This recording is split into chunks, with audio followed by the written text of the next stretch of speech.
The average American smartphone user generates roughly $230 a year in advertising revenue for free apps. They pay $0 at download. A paid app that does the same job costs $2.99. So the math isn't mysterious, it's just hidden.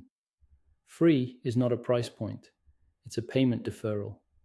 The cost gets extracted later in attention hours and behavioral data, which raises a specific question. If you didn't pay for the product, what exactly did you sell? Start with the visible layer, advertising. Meta generated 131.9 billion in revenue in 2023. Approximately 97% of that came from ads. The core product, Facebook, Instagram, is free to every user on earth. How does that arithmetic work? Every time you open Instagram, a 100-millisecond auction fires before your feed loads. The app sends your anonymized profile to an ad exchange. Dozens of advertisers submit bids based on how valuable you specifically are to their campaign. The highest bidder wins. You see their ad. The app earns a few fractions of a cent, multiplied by billions of impressions per day. Premium mobile inventory runs $5 to $15 per thousand impressions. The marginal cost of serving you one more minute of feed is essentially zero. So every additional minute you spend in-app is a new ad slot created from nothing. That is why session length, not user satisfaction, not task completion, is the metric that drives every product decision. More time equals more inventory equals more revenue. The architecture of the app is built around that equation. Maximizing session length requires engineering compulsion. This is not a side effect. It is documented design. Asa Raskin invented infinite scroll in 2006 and later publicly stated he regrets it, estimating it generates 200,000 extra hours of scrolling globally every day. Tristan Harris, while working at Google, wrote an internal presentation called A Call to Minimize Distraction, describing how apps exploit psychological vulnerabilities. The mechanism is B.F. Skinner's variable ratio reinforcement, the same schedule that makes slot machines work. You do not know whether the next scroll will show something funny, boring, or unmissable. That unpredictability triggers dopamine release and compels you to keep going.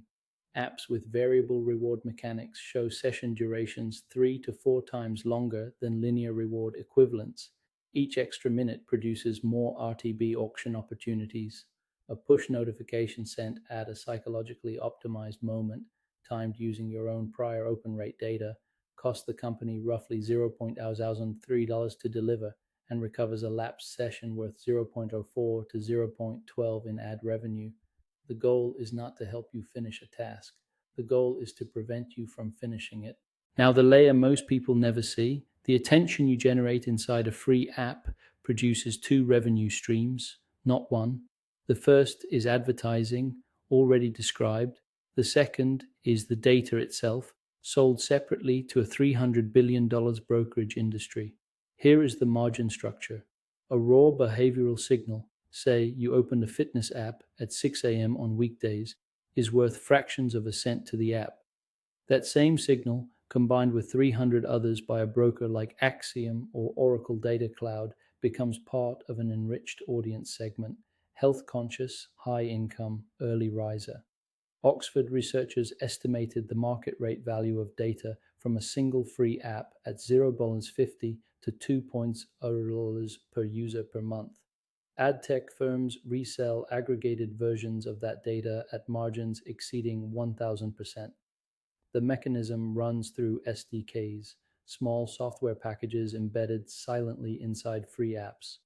Companies like Adjust and AppsFlyer report your location pings, purchase intent signals, and cross-app behavior back to broker pipelines.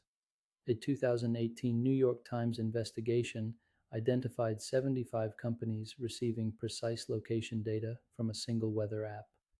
The FTC's 2021 case against Flow Health found the period tracking app had shared users' fertility and pregnancy data with Facebook and Google for ad targeting, despite a privacy policy that explicitly said it would not. Deleting the app does not delete that data.